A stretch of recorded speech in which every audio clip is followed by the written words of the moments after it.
Igreja Cristo é Vida, a sua cidade refúgio.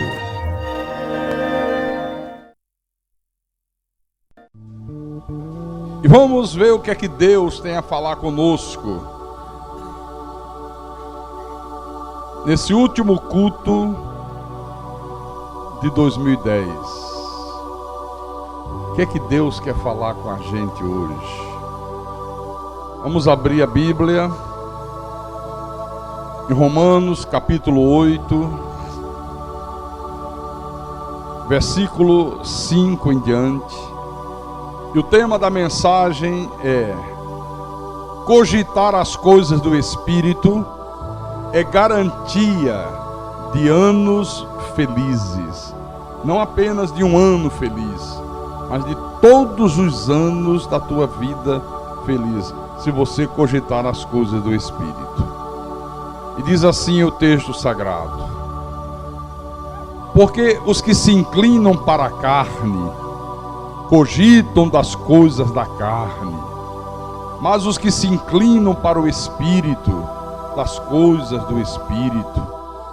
Porque o pendor da carne dá para a morte, mas o do Espírito para a vida e paz. Por isso, o pendor da carne é inimizade contra Deus, pois não está sujeito à lei de Deus, nem mesmo pode estar.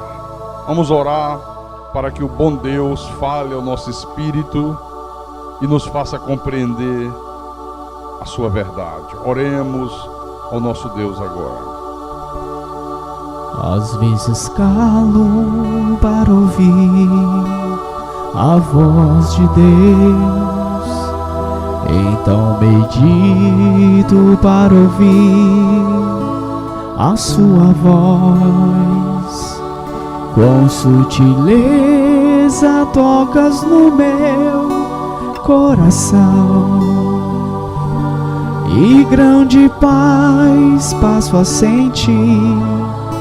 Sinto emoção, ouvir tua voz quando me exortas, se é preciso. Ouvir tua voz quando me diz que sou contigo. Ouvir tua voz quando me ensinas o que preciso. Me faz sentir cada vez mais que sou teu filho. Senhor Jesus Cristo, nosso Deus e nosso Pai, o mundo lá fora está numa balbúrdia só, numa adrenalina só. Desde amanhã cedo que os fogos espolcam nos ares, as pessoas bebem, gritam, dançam. As praias nessa hora já estão superlotadas. 2 milhões de pessoas no Rio, 2 milhões de pessoas em São Paulo, 1 milhão de pessoas na praia de Iracema, fora os réveillons dos clubes, as reuniões de família. Mas nós estamos aqui porque nós queremos ouvir a tua voz. Nós entendemos que a chegada de um novo ano e o final deste é um momento de reflexão, é um momento de nós fazermos um balanço da nossa vida, onde nós acertamos, onde nós erramos, o que é que nós precisamos mudar, o que é que nós precisamos fazer melhor, o que é que verdadeiramente o Senhor espera de cada um de nós.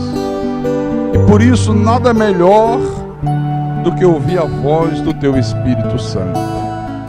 Então fala ao nosso espírito agora, fala ao Teu povo, Senhor, a Tua igreja, a família de Deus, as ovelhas do Teu rebanho, aqueles que o Senhor predestinou em amor, aqueles aqueles cujos nomes estão arrolados nos céus, desde a eternidade passada.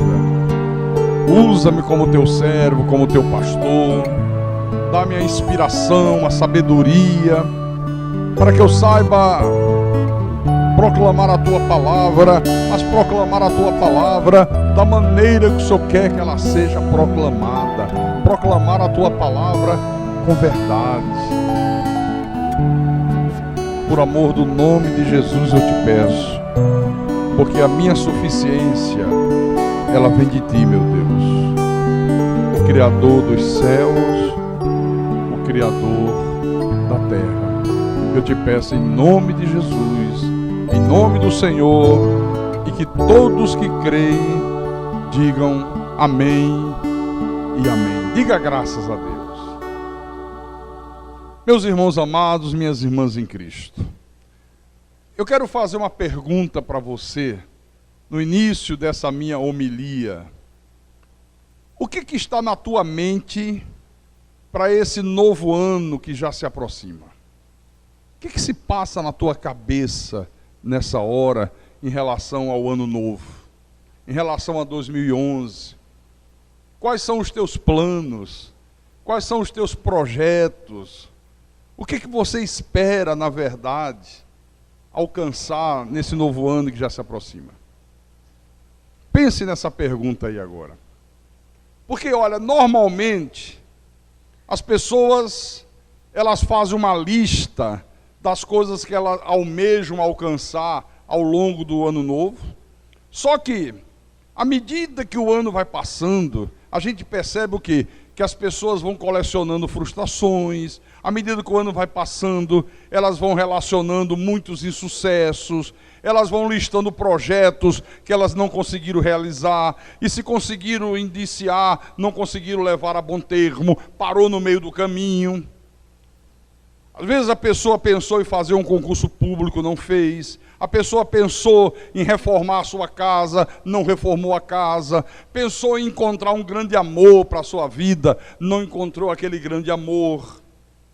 Aí chega no final do ano, ela pega a vassoura e junta, varre todo esse lixo dos fracassos, das perdas, das decepções do ano que está se terminando, e ela faz uma nova lista.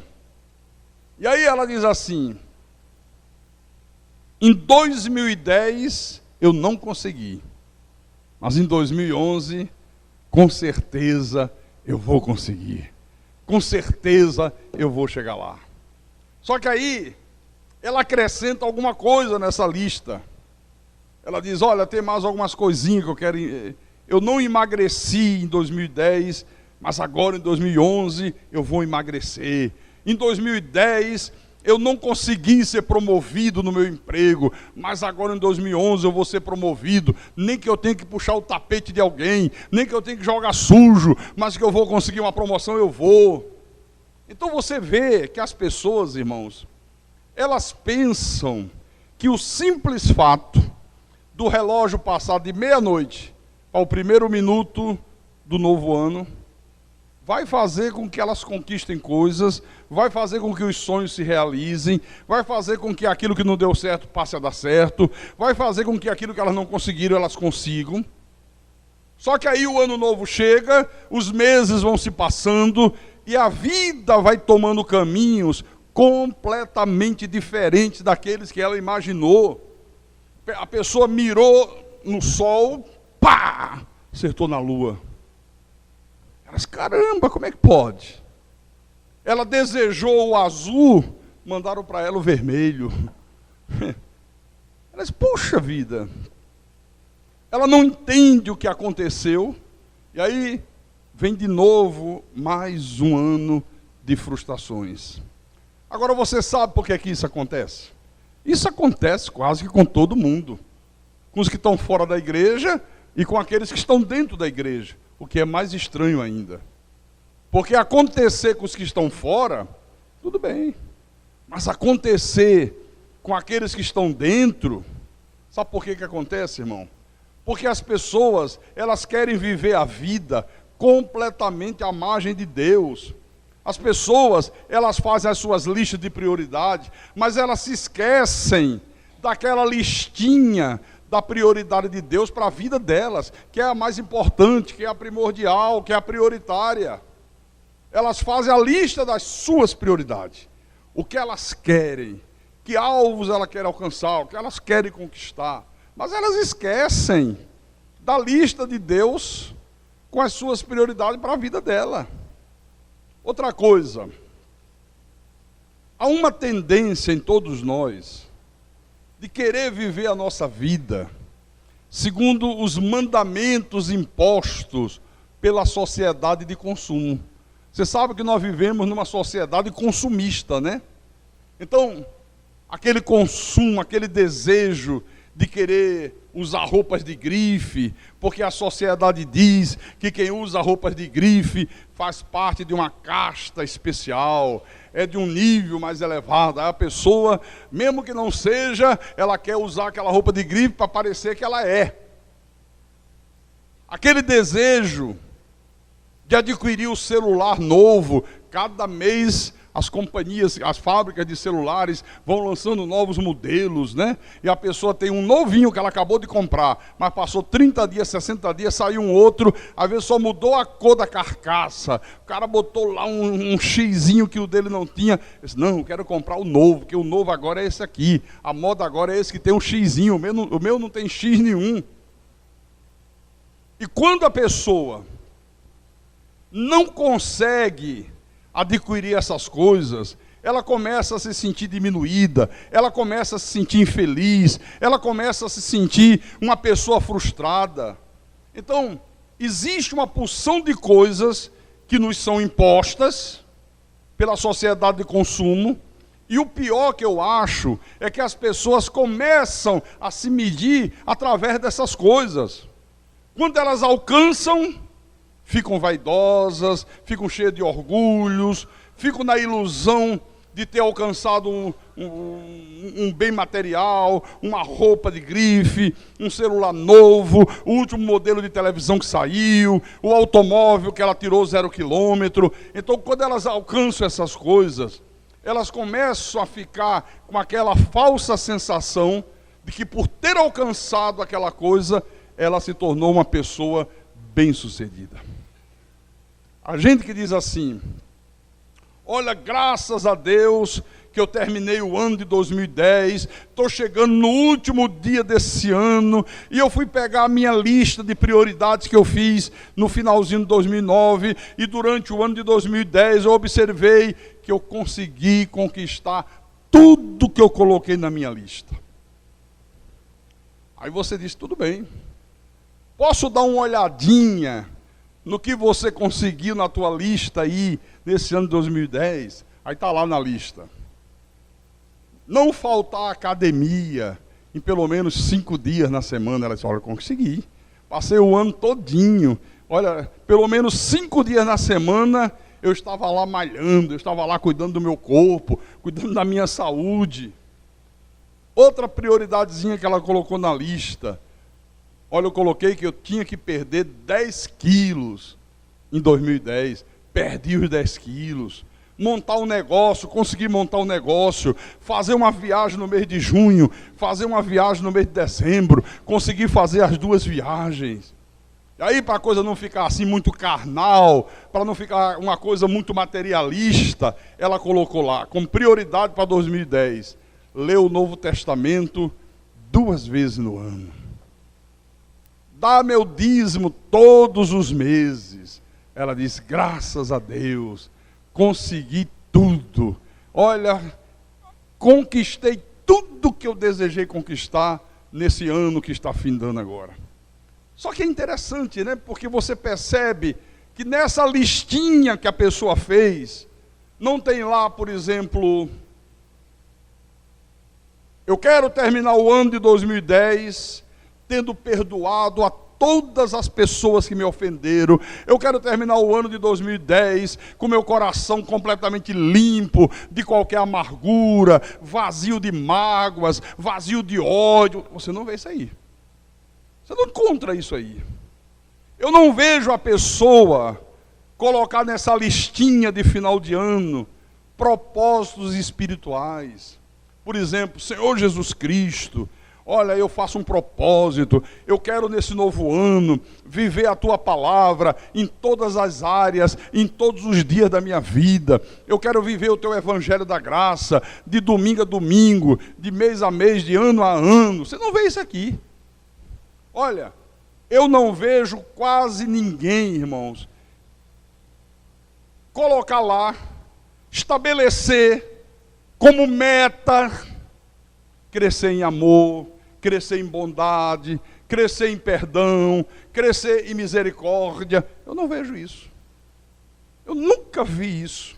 São poucas as pessoas que têm essa visão de Deus. Você quer ver uma coisa? Em 2 Coríntios, abra aí a tua Bíblia. 2 Coríntios, capítulo 3. O apóstolo São Paulo disse assim: e todos nós, com o rosto desvendado, contemplando como por espelho a glória do Senhor, somos transformados de glória em glória na sua própria imagem, como pelo Senhor o Espírito. Quer dizer, eu não vejo as pessoas colocando como alvo para suas vidas, sabe?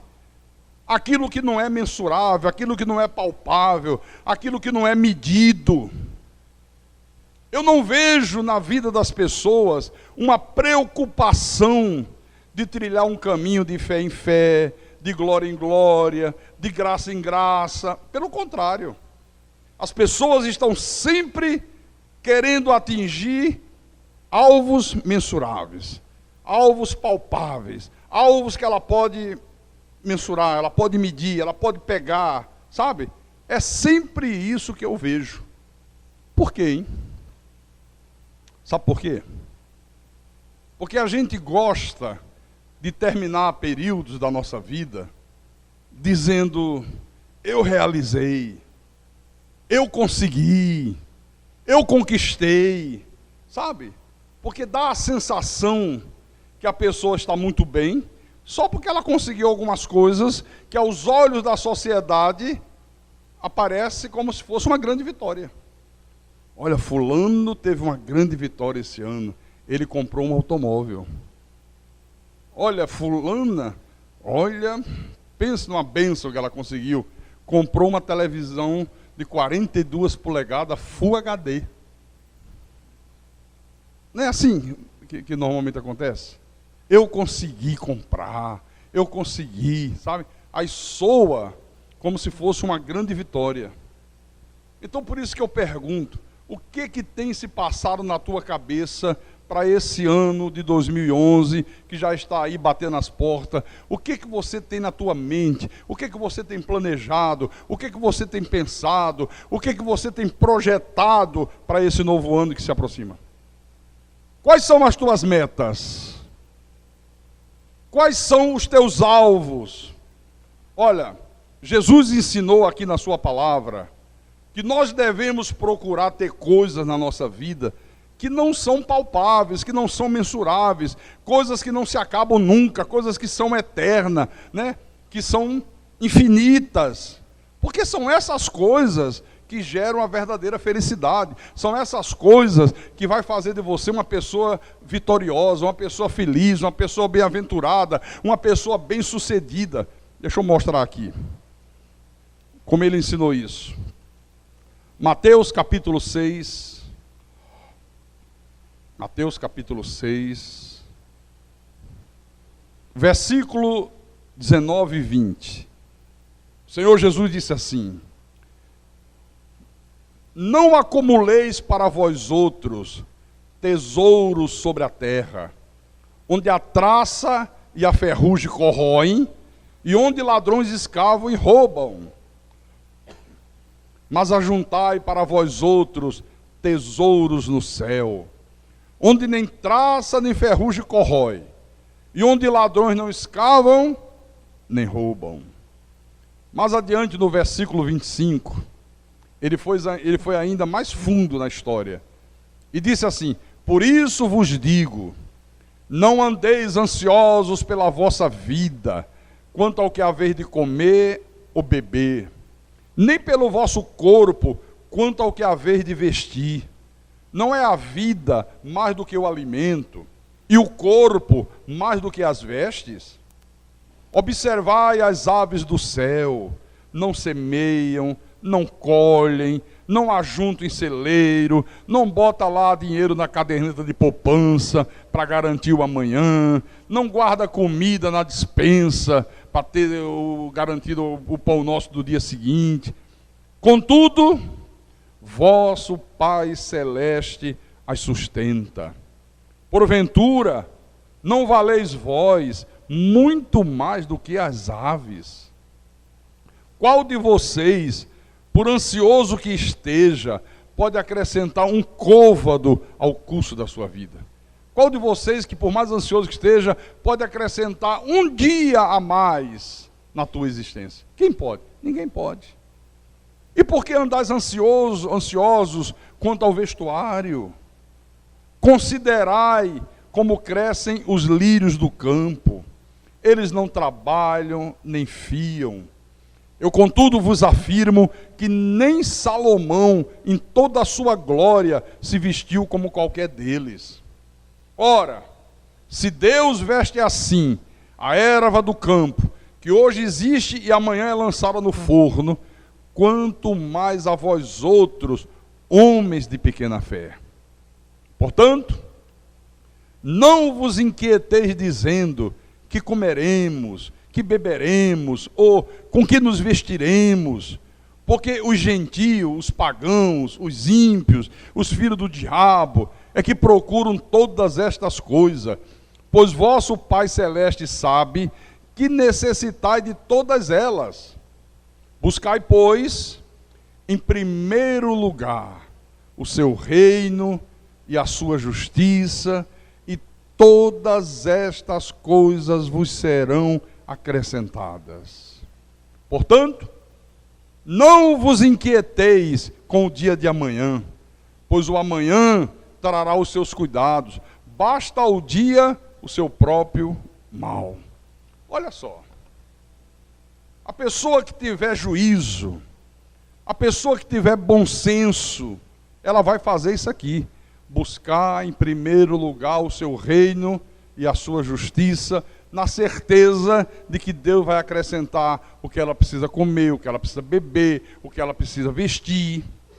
Agora, a pessoa que busca o reino de Deus e a sua justiça é aquela pessoa que se conscientiza que, por mais que no ano que está findando ela tenha amado a Deus e ela tenha amado ao próximo, ela ainda não amou o suficiente.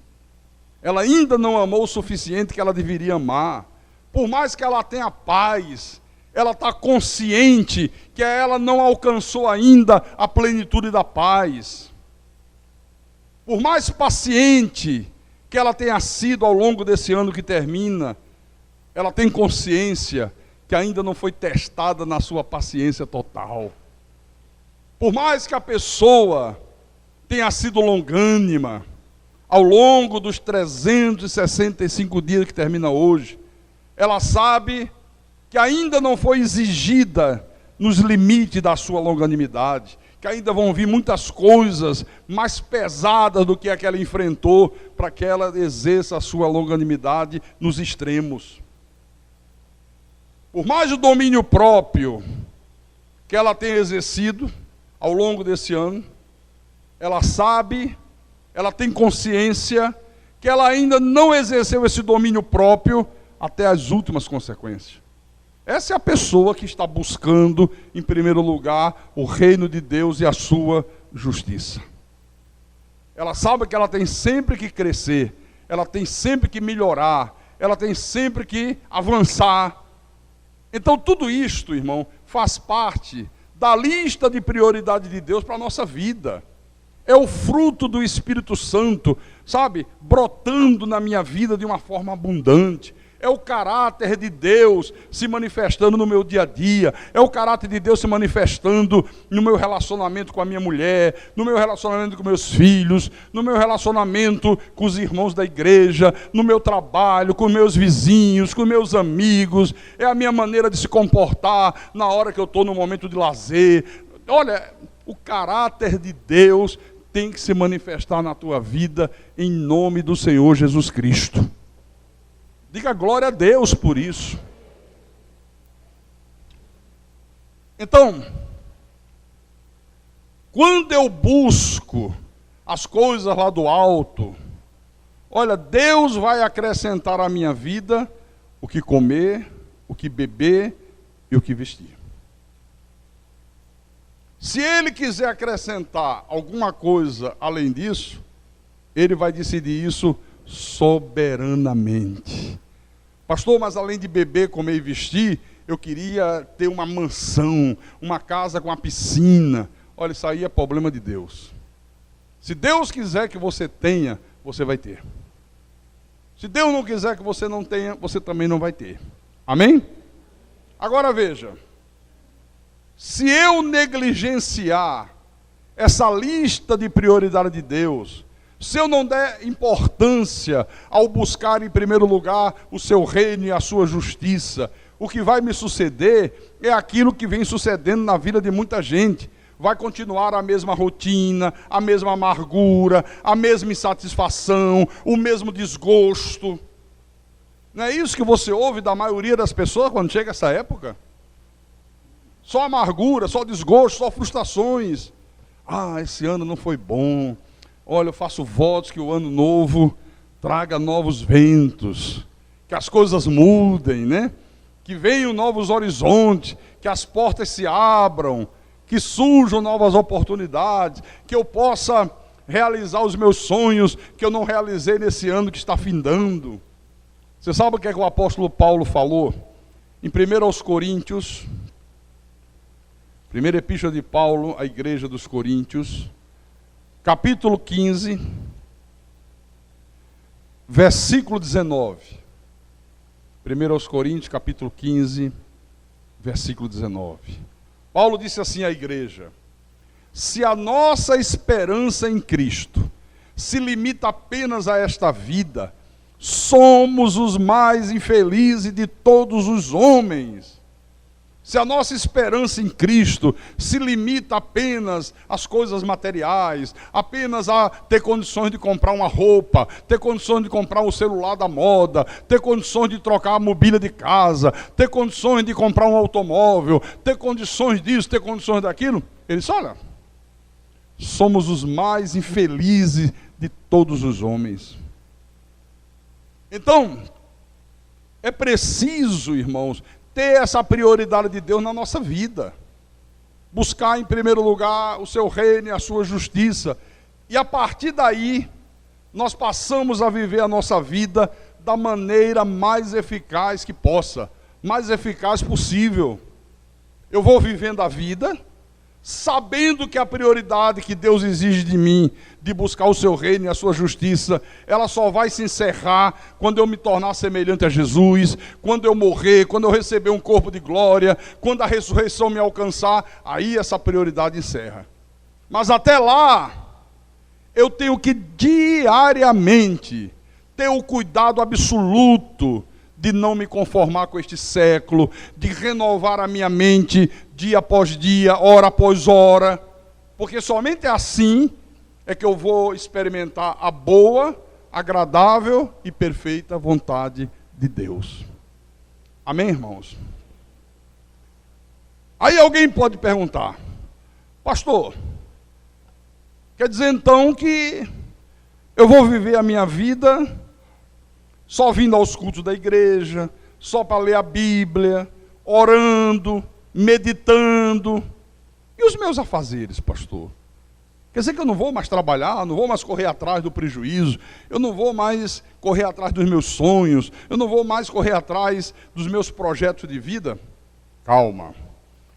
Veja o que é que diz Eclesiastes, capítulo 3, Eclesiastes capítulo 3, versículo 1 em diante. Que às vezes a pessoa pensa que buscar o reino de Deus e a justiça é a pessoa viver só em função de assistir culto, só para ler Bíblia, só para orar, só para meditar, só para ouvir o programa do pastor Carlos na Metropolitana e esquece o resto, que o resto vai cair do céu como num passe de mágica, que não vai mais ter tempo para trabalhar, não vai mais ter tempo para... Não é isso não. Olha o que diz aqui. Encontrar Eclesiastes, capítulo 3, versículo 1. Tudo tem o seu tempo determinado. E há tempo para todo propósito debaixo do céu. Há tempo de nascer e tempo de morrer. Tempo de plantar, tempo de arrancar o que se plantou. Tempo de matar e tempo de curar. Tempo de derribar, tempo de edificar. Há tempo de chorar, há tempo de sorrir. Há tempo de prantear, há tempo de saltar de alegria. Há tempo de espalhar pedras, há tempo de ajuntar pedras.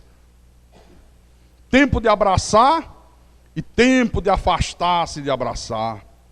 Tempo de buscar e tempo de perder. Tempo de guardar e tempo de deitar fora.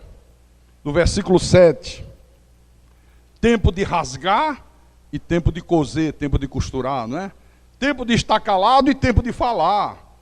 Tempo de amar e tempo de aborrecer. Tempo de guerra e tempo de paz. É interessante porque quando a gente olha para o ministério de Jesus, você vê, irmãos, que ninguém tinha uma vida mais voltada para fazer a vontade do Pai do que o Senhor Jesus Cristo. Ninguém. Ninguém deu o maior exemplo do que é buscar, em primeiro lugar, o reino de Deus e a sua justiça do que Jesus Cristo. Ele mesmo disse isto, aqui no livro de João, João capítulo 4, versículo 34. Encontraram? Disse-lhe Jesus: a minha comida consiste em fazer a vontade daquele que me enviou e realizar a sua obra. No entanto, Jesus tinha tempo. Um dia ele pegou um barco e atravessou o mar da Galileia, saiu de Tiberíades para Cafarnaum. Sabe por que ele fez isso? Para ganhar tempo. Porque se ele fosse a pé, porque o mar da Galileia você pode atravessar barco e você pode atravessar por rua, por estrada. É como se fosse uma lagoa grande, sabe? Se ele fosse a pé, ia levar 2 dias, meu irmão. Com aquela multidão seguindo, e cura daqui, cura dacolá, e pede ajuda, e oração, e não sei o quê. Para ganhar tempo, ele foi de barco. Jesus sabia que desde os primeiros raios de sol, a multidão já estava na porta da casa dele. Como ele queria orar, fazer as suas orações particular ao Pai, ele acordava cedo. Orava de madrugada, porque depois que o sol nasce não tem mais jeito. Não tem mais tempo. A multidão está lá. Veja como é que Jesus era prático nessas coisas, né? Então, se você quer orar e não vai dar tempo depois que o sol nasce, meu irmão, você tem que encontrar tempo, você tem que criar uma hora para a tua oração, não tem jeito. Se o único tempo que você dispõe é antes da multidão chegar na tua porta, acorde cedo, faça teu tempo, faça tua hora. Então Jesus agia com objetividade. O Senhor Jesus Cristo falava com toda a objetividade possível. Olha, com Jesus as coisas eram extremamente claras, mas absolutamente claras. Jesus não complicava, Jesus não tinha essas coisas difíceis que as pessoas inventam e ficam criando. Não, ele era objetivo. Por exemplo, volte em Mateus, capítulo 5. Mateus, capítulo 5, versículo 22. Vamos ver isso aqui, ó. Vamos ver esse exemplo. Ele disse assim: eu, porém, vos digo que todo aquele que sem motivo se irá contra seu irmão estará sujeito a julgamento. E quem proferir um insulto a seu irmão estará sujeito a julgamento do tribunal. E quem lhe chamar tolo estará sujeito ao inferno de fogo. Você vê como ele era objetivo? Ele não diz assim, olha, quero dizer uma coisa para vocês, que não é legal essa coisa de ficar guardando ressentimento no coração contra o irmão em Cristo. Ele não diz isso. Ele vai direto na ferida. Ele diz, olha, o negócio é o seguinte, rapaziada. Aquele que se irá contra seu irmão e guardar essa ira dentro do coração, vai para o inferno de fogo. Não é o inferno de perder salvação, não. Vai criar um inferno dentro dele próprio. Uma pessoa que guarda ira, uma pessoa que guarda mágoa, olha, ela está infernizando a própria vida. Vai ter úlcera, vai ter gastrite, pode ter um AVC, pode ter um infarto agudo do miocárdio, pode espocar um câncer por causa da ira, da mágoa que ela está guardando contra alguém dentro dela. Ele foi direto na questão. Outro exemplo. Vira a página.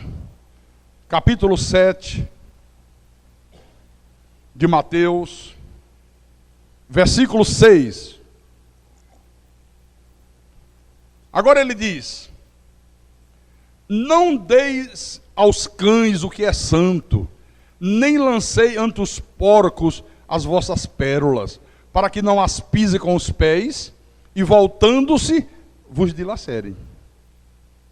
Ele não disse, olha, veja bem, eu vou contemporizar um pouquinho, eu não quero ser muito radical, eu não quero ser muito ofensivo, eu vou ter muita paciência com aquelas pessoas que por natureza gostam de viver na lama, gostam de viver no erro, gostam de viver no pecado. Não, ele não disse isso.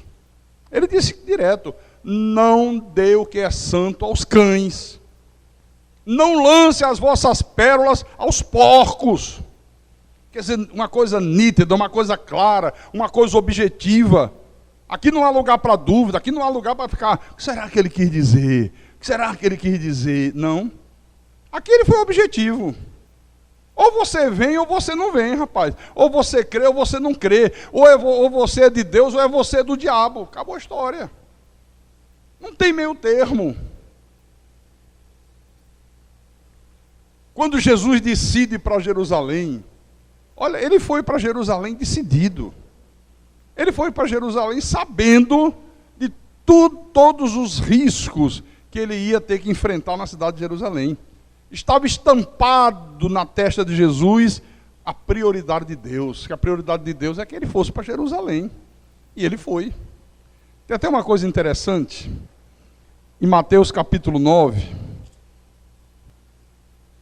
versículo 18, que diz assim, enquanto estas coisas lhes dizia, eis que um chefe, aproximando-se, o adorou e disse, minha filha faleceu agora mesmo, mas vem, impõe a mão sobre ela e viverá. E Jesus, levantando-se, o seguia e também os seus discípulos. E eis que uma mulher que durante 12 anos vinha padecendo de uma hemorragia, veio por trás dele e lhe tocou na orla da veste. Porque dizia consigo mesma, se eu apenas lhe tocar a veste, ficarei curada. E Jesus, voltando-se e vendo-a, disse, tem bom ânimo, filha, a tua fé te salvou. E desde aquele instante, a mulher ficou sã. Tendo Jesus chegado à casa do chefe, e vendo os tocadores de flauta, e o povo em alvoroço, disse, retirai-vos, porque não está morta a menina, mas dorme. E riam-se dele. Mas afastado o povo, entrou Jesus, tomou a menina pela mão, e ela se levantou. E a fama desses acontecimentos correu por toda aquela terra. Deixa eu explicar isso aqui, olha como é interessante isso. Jesus ia para a casa de Jairo. Aí quando ele vai, a multidão vai atrás. Onde ele ia, a multidão ia atrás. Aí vem de lá uma mulher que há 12 anos sofria de uma enfermidade, uma hemorragia, uma mulher que estava quase que perdendo a vida. Aí Jesus parou para curar a mulher, para fazer o bem à mulher. Você vê como é que Jesus era bondoso, cheio de bondade. Mas acabou de curar a mulher, ele seguiu o seu caminho, ele não mudou o foco, ele não se distraiu, ele terminou o dia na casa de Jairo, está aqui. Então você está vendo que Jesus fazia as coisas com consciência de cada uma das coisas que ele estava fazendo, porque Jesus sabia onde ele queria chegar. Jesus tinha noção do que ele tinha que fazer. Jesus tinha absoluta noção de que ele tinha que fazer a vontade do Pai. Por isso que eu quero dizer para você nessa noite, meu irmão e minha irmã em Cristo, não se iluda com essas listas de coisas puramente terrenas, de coisas puramente materiais, porque essas coisas não vão trazer sentido para a tua vida, essas coisas não vão gerar felicidade, essas coisas não vão preencher o vazio que está dentro da tua alma. Não se iluda. Tem igrejas que o pastor diz assim: olha, faça uma lista, porque no culto do ano novo nós vamos orar. Faça uma lista de tudo que você quer conquistar no ano de 2011. E a turma vem com a lista. Tem irmão que traz, sabe? Tem que ser uns 10 segurando a lista. Tanta coisa. Fica espalhado pelo chão da igreja. Para na hora da oração orar. Para Deus abençoar. Para Deus fazer aquela pessoa conquistar aquilo que ela almeja. Não, por favor, não se iluda com essas coisas. O que você tem que ter é exatamente aquela lista das prioridades de Deus para a tua vida. Porque essa prioridade de Deus é que vão dar condições de você ser uma pessoa vitoriosa. E essa prioridade, você não precisa escrever todo ano. Não precisa todo ano ficar reescrevendo. Ela já tem que estar escrita no teu coração. Já tem que estar lá estampada no teu coração. Você já sabe quais são as prioridades de Deus. Não precisa ninguém dizer, não precisa ninguém lembrar. Por isso que eu digo, olha, irmãos, o nosso desafio é continuar crescendo sempre na graça de Deus. Pedro disse: crescei na graça e no conhecimento de nosso Senhor e Salvador Jesus Cristo. É uma coisa que não para. Crescimento, crescimento, crescimento. Você já viu um bebê quando nasce? Nasce pequenininho, petitotinho. Você está com ele ali todo dia. Você não vê ele crescer, vê? Não dá para ver. Mas você sente que ele cresceu. Você olha, caramba, olha como ele já engordou. Olha como ele já está grandinho. Olha o tamanhozinho dele. E vai. Cada mês há uma mudança, cada ano uma mudança, e as mudanças vão até o dia que morre. É assim ou não é assim?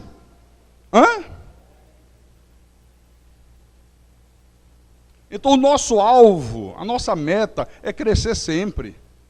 Não é à medida que nós formos envelhecendo, nos tornarmos piores. Não é para a pessoa envelhecer e ficar com saudade da infância. Ai, quando eu me lembro do meu tempo de criança, ali é que eu era feliz. Ai, que saudade que dá. Não. Eu vou confessar uma coisa para vocês. Eu não sinto nenhuma saudade da minha infância. Olha que eu tive uma infância boa. Eu tive uma infância maravilhosa. Eu tive uma infância espetacular.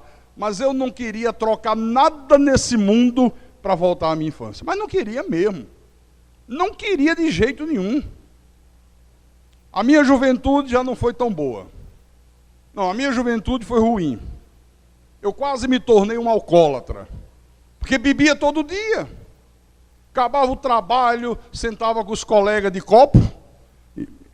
Todo dia. Sabe? E sábado, domingo, virava noite. Aí era dia e noite, sem parar. Quase me tornei um alcoólatra, meu querido. Tive ressacas morais violentas. Sabe aquelas coisas que você faz e quando passa o efeito, você acorda, você diz, Deus do céu, eu fiz isto. Não acredito que eu... Você fica com vergonha de você mesmo. Eu podia ter contraído uma doença grave, de tanto que eu fumei.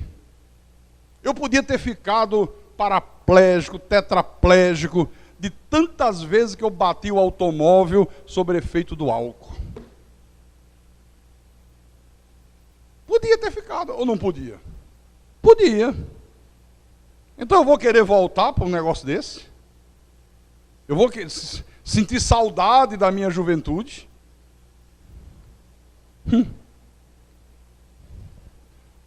Outro dia, um sujeito aí me perguntou assim: o senhor não sente saudades do tempo que o senhor era da Universal? O senhor não gostaria de voltar para lá? O senhor não gostaria de voltar para aquele tempo?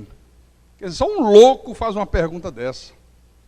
É claro, eu sei, enquanto eu estive lá, eu tive fama, eu tinha um poder violento na mão, eu tinha dinheiro que não acabava mais, carro de luxo, morava nas melhores mansões de São Paulo, mansões onde só os governadores moravam, foi as mansões que eu morei. Eu viajei o mundo inteiro, olha, eu tinha as melhores roupas, as melhores comidas, meus filhos estudavam nos melhores colégios, olha, mas eu não era feliz, irmão. Eu não era um homem feliz, eu era infeliz. Havia um vazio dentro da minha alma. Então eu não sinto saudade nenhuma disso. Mas não sinto mesmo. Que saudade eu vou sentir disso?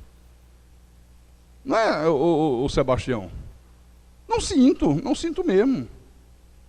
Eu me converti quando Deus me tirou de lá.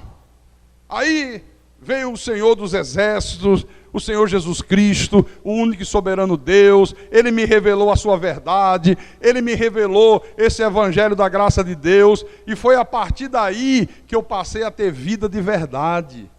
Olha, eu nunca tive tanta alegria na vida, eu nunca tive tanto prazer, eu nunca tive tanta felicidade quanto eu tenho tido nesses anos em que eu tenho vivido a graça de Deus. Nunca.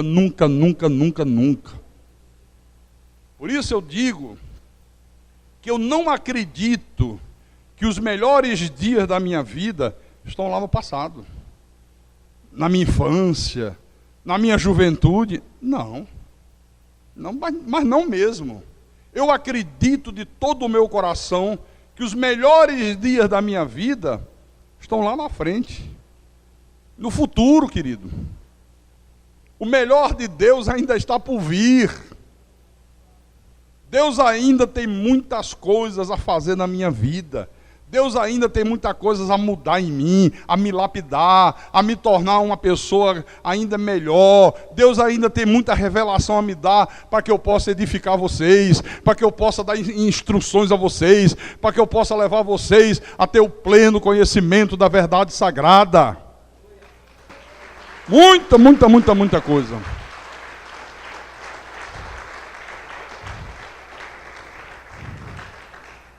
Por isso que hoje, a minha consciência espiritual é a mesma que o apóstolo Paulo tinha, e que ele registrou aqui, em Filipenses, capítulo 3,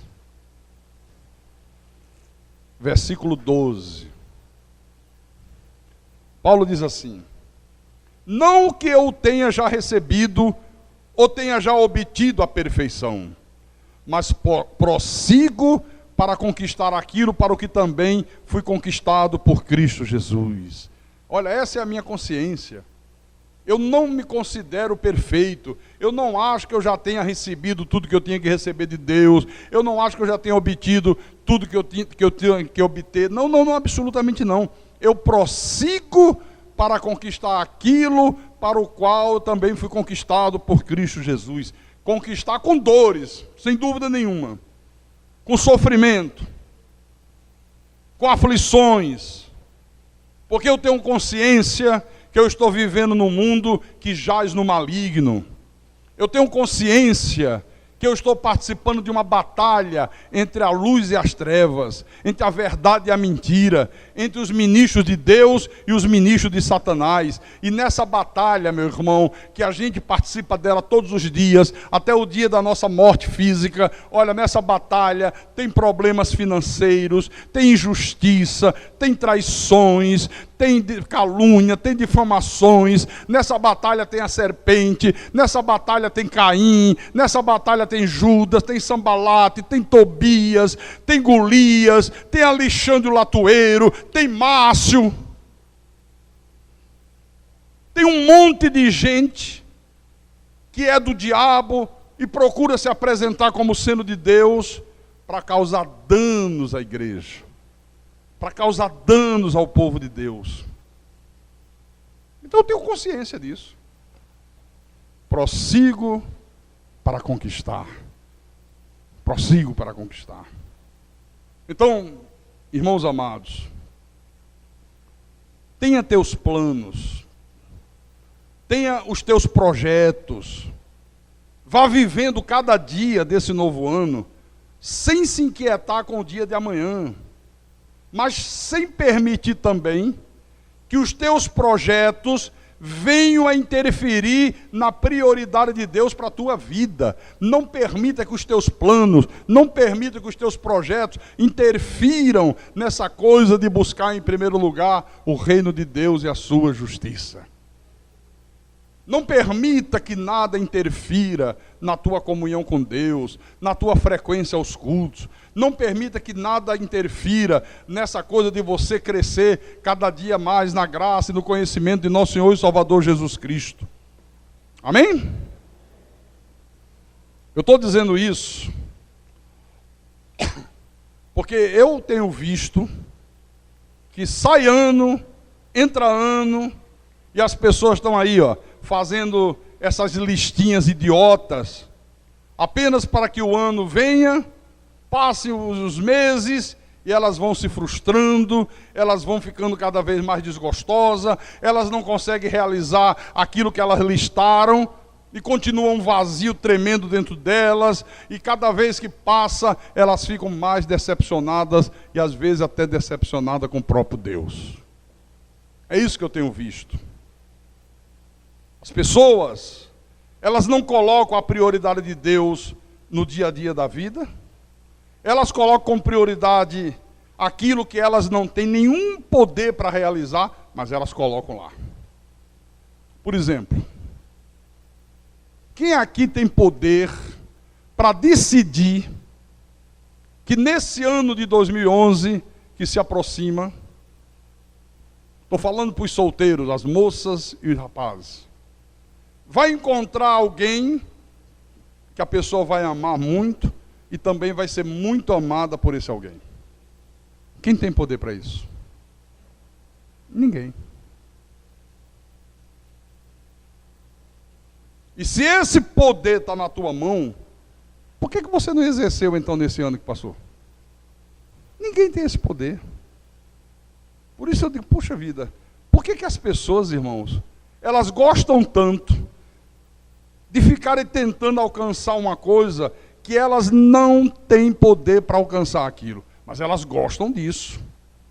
Aí fica se martirizando, se martirizando, se martirizando. Não, eu vou conseguir. Esse ano eu vou conseguir o amor da minha vida. Como? Você tem poder para conseguir o amor da tua vida? Esse ano eu compro o meu carro. Ah, é? Compra mesmo? Compro. E por que não comprou nesse que passou? Aí vem o ano, passa, não comprou. Aí chega no final do outro. Deixa eu refazer a lista. Não consegui isso, não consegui isso, não consegui isso, não consegui isso, não consegui isso. Só que agora eu vou aumentar mais um pouquinho. Aí aumenta mais um pouquinho. Você sabe o que é que Tiago diz? Vai lá na epístola de Tiago, capítulo 4,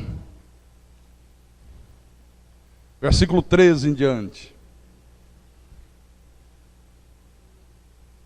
Atendei agora vós que dizeis, hoje ou amanhã, iremos para a cidade tal, e lá passaremos um ano, e negociaremos, e teremos lucros, ganharemos muito dinheiro.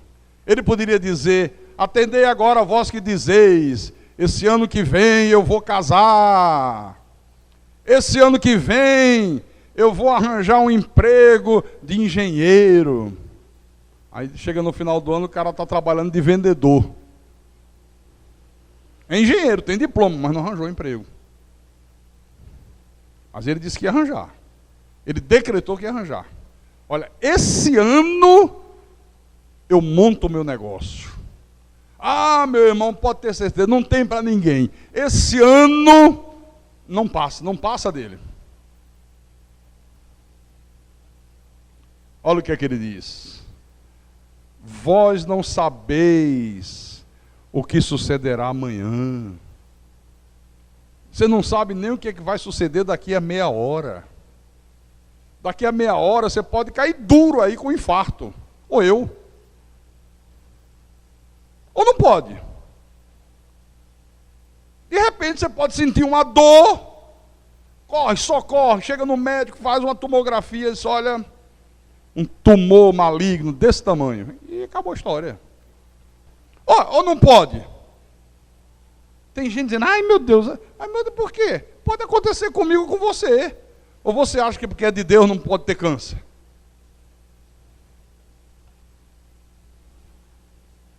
Tudo isso é consequência do pecado, gente.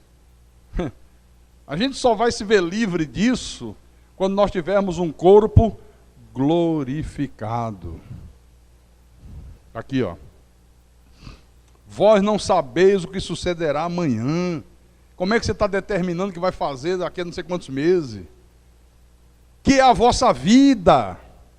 Sois apenas como neblina que aparece por instante e logo se dissipa. E é verdade. O que é a vida? Nós somos como uma neblina, querido. Eu hoje tenho... Já estou nos 56 anos, né? Não, pastor, o senhor fez 55. Fiz 55. Quando faz 55, no outro dia você já está nos 56. As pessoas gostam de fugir disso. As mulheres então detestam, né? Odeio esse negócio aí. Não, já está nos 56 mesmo. Puxa vida, parece que foi ontem. Eu lembro, tenho recordações dos meus 18 anos. Parece que foi ontem. Parece que foi ontem.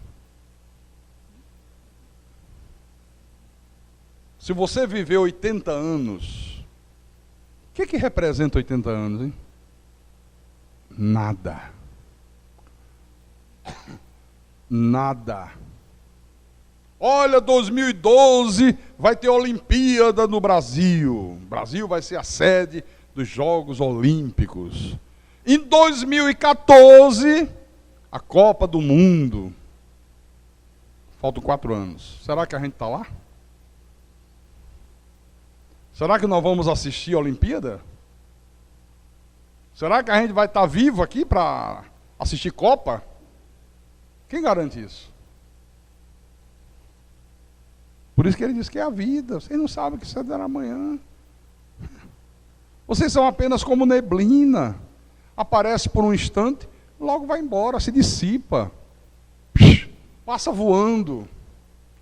Agora, no versículo 15, que é tremendo.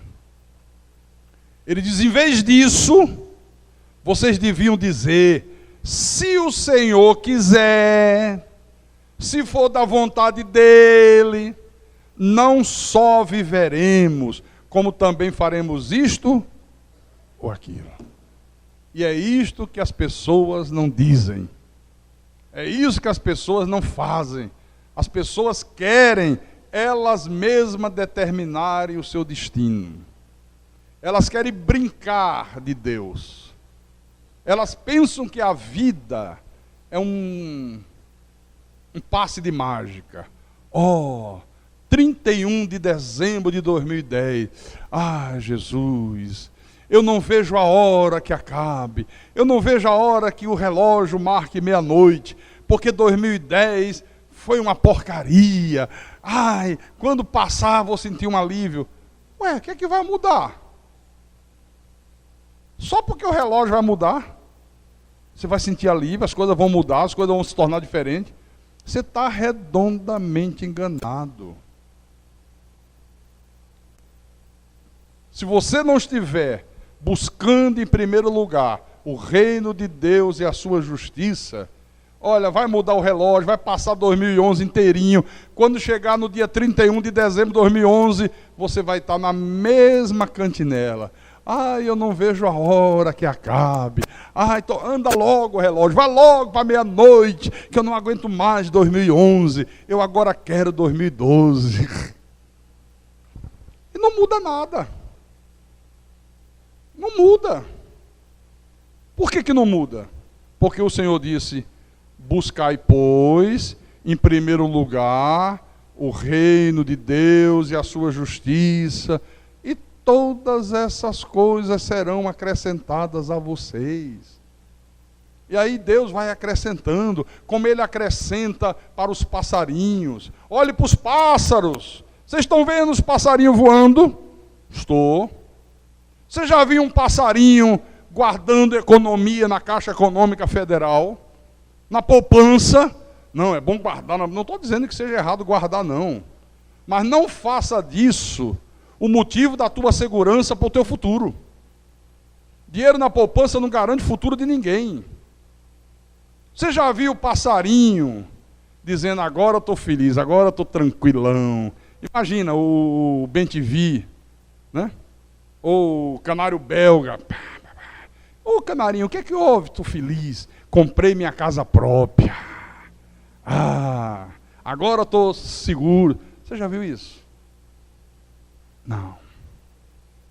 Jesus disse: olha, no entanto, vosso Pai, o Deus eterno, os alimenta. Você nunca viu um passarinho caído no chão, morreu, coitado. O que foi? De fome. Pode chover, pode fazer frio, pode fazer calor, pode acontecer o que acontecer, Deus alimenta os pássaros. Jesus disse: ó, imagine vocês, que valem mais do que os pássaros. Vocês são muito mais importantes para Deus do que qualquer passarinho. Jesus estava dizendo: então confie nele. Acredite nele. Coloque tua vida nas mãos dele. Busque em primeiro lugar o reino dele, a justiça dele. Faça a vontade dele. Dê prioridade à lista dele. Seja uma pessoa bondosa, seja uma pessoa cada vez mais amorosa, seja uma pessoa cada vez mais misericordiosa. Ah, mas eu tenho sido. Seja mais do que você tem sido.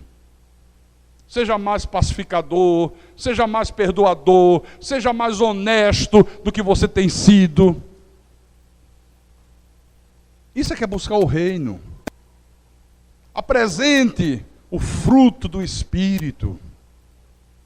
E essas coisas aí, que a turma aí fora tem derrame cerebral de tanta preocupação com elas, Ele acrescenta a vida de vocês.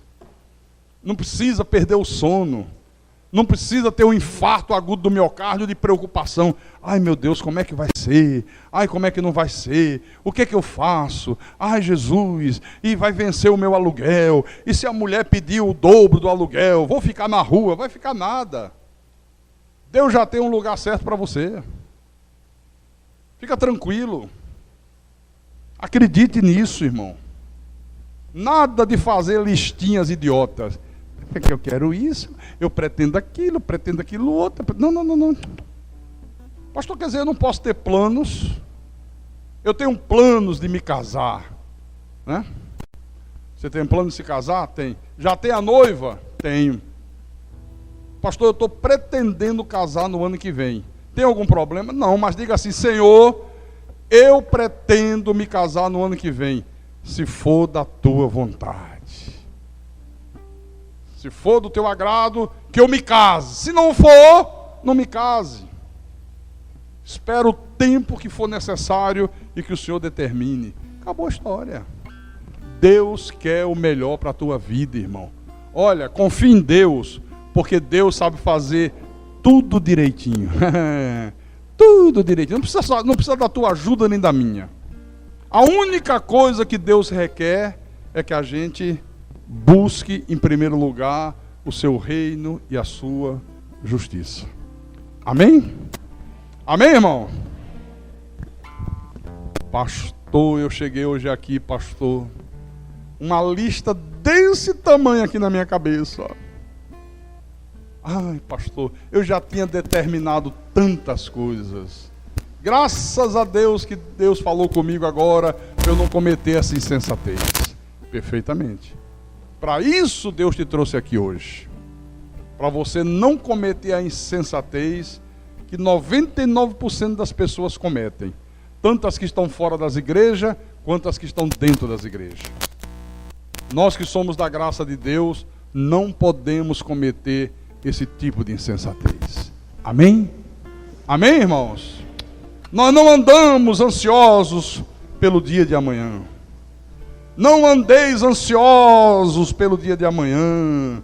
Não fique ansioso com o que vai comer, o que vai vestir, o que vai beber, onde vai morar, onde não vai morar, se vai estudar, se não vai estudar, se tem emprego, se não tem emprego, se casa, se não casa. Não ande ansioso, não ande ansioso. Deixa na mão de Deus. Que na hora certa, Deus vai fazer tudo acontecer na tua vida do jeito que Ele quer que aconteça. Em nome do Senhor Jesus Cristo. Eu creio nisso, irmão. Eu acredito, olha, obstinadamente nisso. Mas obstinadamente mesmo, eu acredito. E você acredita? Acredita mesmo? Então, amém. Eu só posso dizer, quem tem ouvidos, que ouça o que o Espírito falou nessa noite à igreja, em nome de Jesus Cristo, e para a glória do Deus Todo-Poderoso. Vamos ficar de pé.